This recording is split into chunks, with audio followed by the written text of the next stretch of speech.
Morgan would like to welcome you to today's video. Morgan hopes that you will find it interesting and educational. Hey guys, it's Morgan. If you're wondering what all that was about, well, today's video is all about the king of the bootleggers. Who is the king of the bootleggers, you may ask? Well, it's not Al Capone like you might think. The king of the bootleggers was actually a self-made German immigrant who set up shop in Cincinnati, Ohio, and who famously began referring to himself in exclusively the third person after success got to his head a little bit. Today we are talking about George Remus. Now, because George Remus is such an important figure in Ohio history, I would like to dedicate today's video to my two favorite Ohio natives, Catherine and Brandon Brush. Hope you guys like this. Now, it is rumored that F. Scott Fitzgerald met George Remus at the Seelbach Hotel in the 1920s. Now, if you've watched any of my previous videos, then you'll know that the Seelbach is a setting from my hometown that features prominently in the Glassblower.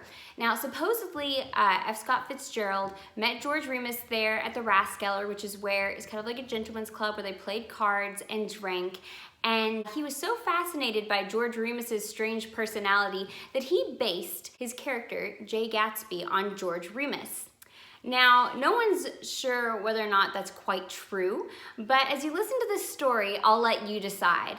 In my own personal opinion, there are a lot more similarities than you would think, and even some that were unintentional. And I say unintentional because some of the similarities between George Remus and Great Gatsby would occur after The Great Gatsby was published. So just something to think about through this video. If my eyes seem unfocused, I have new glasses, as you may have noticed, and I'm having a little bit of trouble focusing, so if my eyes seem like they're all over the place, I apologize for that.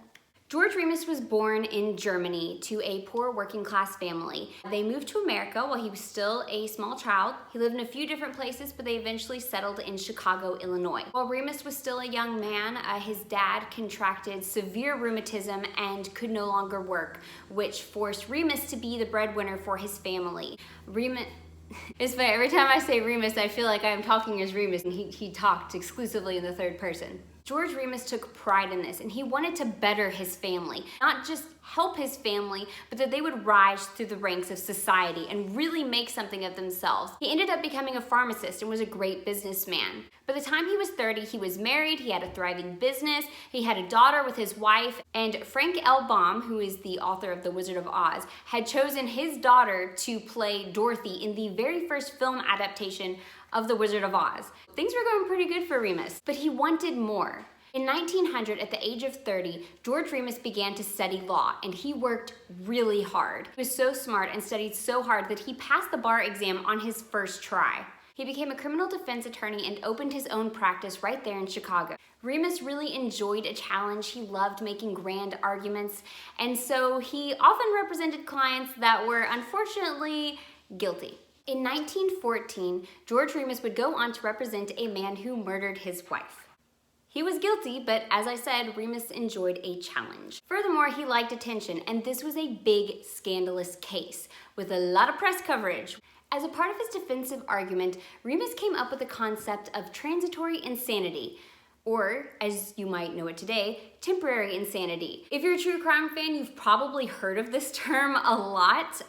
This is when people will say oh, I did it in a fit of rage, I didn't know what I was doing. Remus said that his client stabbed his wife in a fit of jealous rage, and then he passed out and he woke up and he didn't remember a thing. Kind of sounds like Chicago.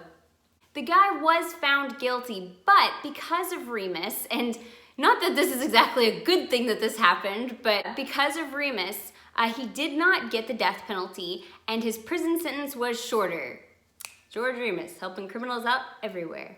But it should be noted that this is a significant contribution to American law because it is a term that is still used today. So as you can guess, this made Remus famous. Around 1919, Remus began an affair with his secretary, a woman named Imogene Holmes. He divorced his first wife in 1920, and the two were married in Newport, Kentucky. Hey. After the Volstead Act was passed in 1920, Remus began representing more and more bootleggers. Unlike his original clients, the question of the morality of these men were less black and white. He also noticed that his clients were unusually wealthy because of the bootlegging. They could always pay large sums of money in cash up front. So Remus began studying the Volstead Act. In fact, he memorized it. And being the lawyer he was, he was able to find a few loopholes. The first loophole was cited in Title II, Section 3, that nothing in this act shall prohibit the purchase and sale of warehouse receipts covering distilled spirits on deposit in government-bonded warehouses. This meant that Remus could buy distilleries and pre-existing alcohol that was inside it. And there was a lot of it. The second loophole was found in Title II, Section 6. No one shall manufacture, sell, purchase, transport, or prescribe any liquor except that a person may, without a permit, purchase and use liquor for medicinal purposes. It's kind of crazy to think about that Remus was both a pharmacist and a criminal defense attorney, because this totally worked in his favor in this situation. So Remus, to quote Tom Buchanan from The Great Gatsby, he bought up a lot of drugstores. Hey, you can get anything at a drugstore these days. And here's where it gets really elaborate. Remus would then legally deliver this alcohol to the drugstores in delivery vans and hire someone else to hijack the vans from himself and sell them illegally. Remus then moved to Cincinnati, which raised a lot of eyebrows. There's a scene in Boardwalk Empire where Remus is having an altercation with Nucky Thompson over the phone, and he's saying, oh, whenever you come to Cincinnati, does Remus ever fit you with a bill? And Nucky's like, who would want to go to Cincinnati? It wasn't exactly glamorous enough for a bootlegger with all this new wealth, but there was a reason for it. By moving to Cincinnati, Remus was putting himself within a 300-mile radius of 80% of government-bonded whiskey. Furthermore, bootlegging was already taking hold of Chicago, so the police were kind of onto him from the start. But a place like Cincinnati? Not a lot of exciting crime is happening there, so no one's gonna bat an eye. Remus quickly began to feel at home in Cincinnati, which boasted a large German-American community. He was considered a respectable citizen. He was generous, he donated a lot to charity. People looked up to him, and he built this insane, like, Gatsby-style house. And here's where we get to the part where people believe that F. Scott Fitzgerald drew most of his inspiration from Remus. Remus took all his money and built a house that he called the Marble Palace.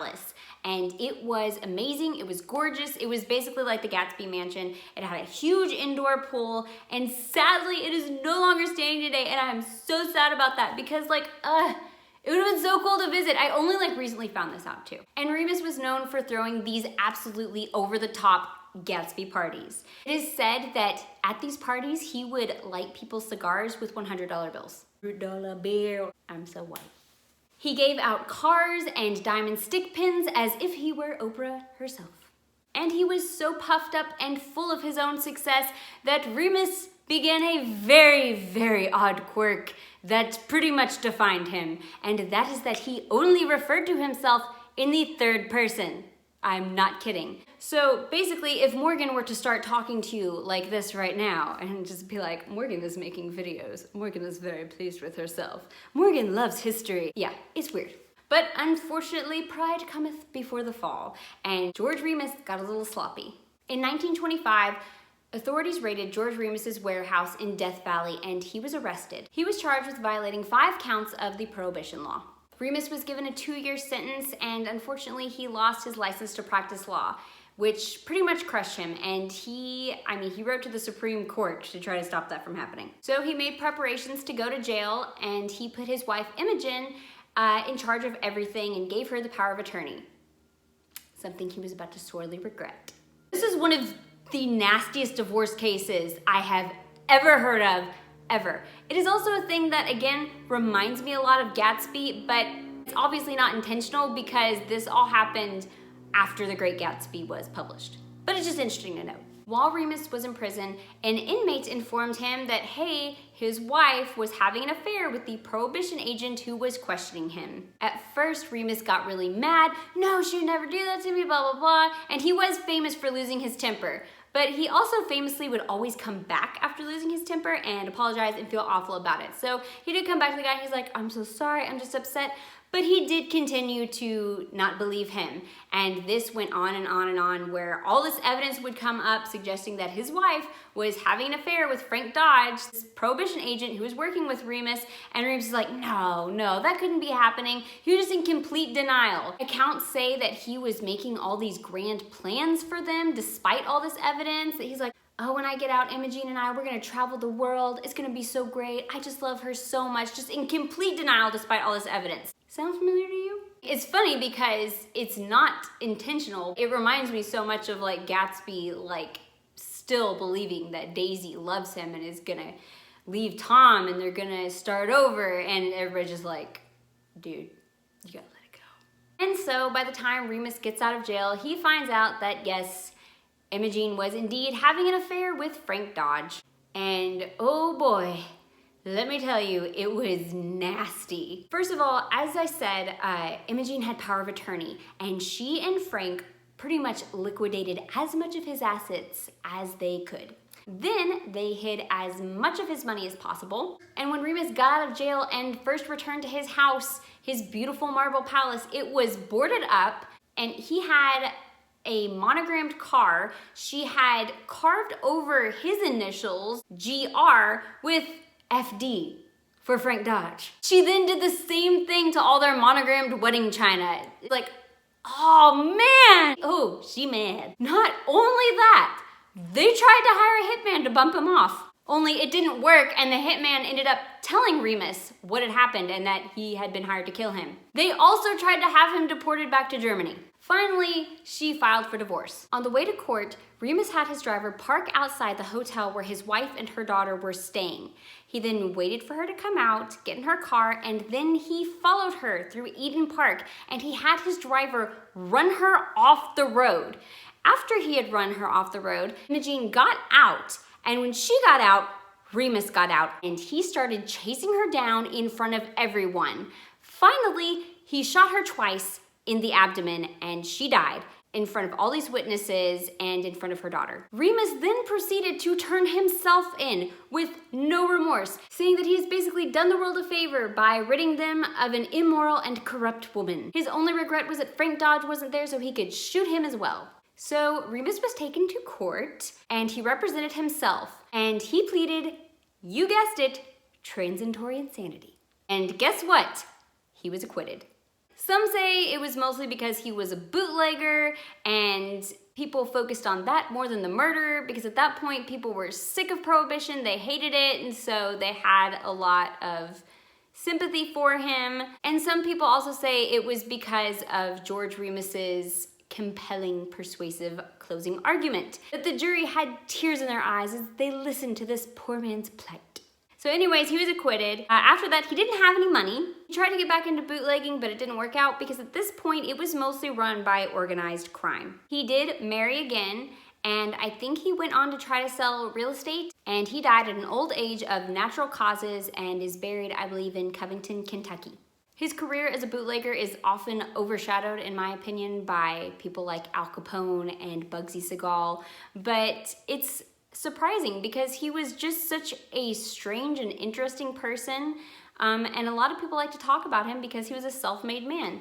So that is the story of George Remus. I hope you guys enjoyed it. I certainly enjoyed telling it. I'm going to try to be making these history videos pretty regularly, and though I don't have a definite upload schedule right now, I'm shooting to upload at least one video a week every Sunday. So if you guys enjoyed that video, please do me a favor and give me a like. Also, you can subscribe and hit that bell for notifications of new uploads. I would also like to remind you guys that the Glassblower comes out on April 18th, so the day is getting closer. As I am filming this, it is February 29th. That means there is 1 month and 18 days to go. You can pre-order the ebook copy on Amazon. As of right now, Amazon doesn't let you pre-order physical copies. I don't know why. And also, if you haven't, make sure you check out book 1 in the series, The Breadwinner. You can also find that on Amazon. And if you do read them, please make sure you either leave a review on Amazon or Goodreads. It really helps me out. And if you Bookstagram, I would really appreciate it if you took a picture of my book and shared it on Instagram. And definitely tag me if you do that. And last but not least, you guys can support me on Patreon. It just launched. As of right now, I have 2 goals on Patreon. Once I reach 5 subscribers, I will make my first line of merch. And once I reach 25 subscribers, oh boy, this gets really exciting, I will make a video where I transform my husband, Michael, into Staccato Nimbus using prosthetics and theatrical makeup, and that includes a bald cap. So, I mean, you guys don't want to miss out on that, right? You can subscribe to the first year for just $3 a month. I will totally make it worth your while, guys, I promise. I hope you guys enjoyed that. That's all I've got for you today. I will see you next time. Bye!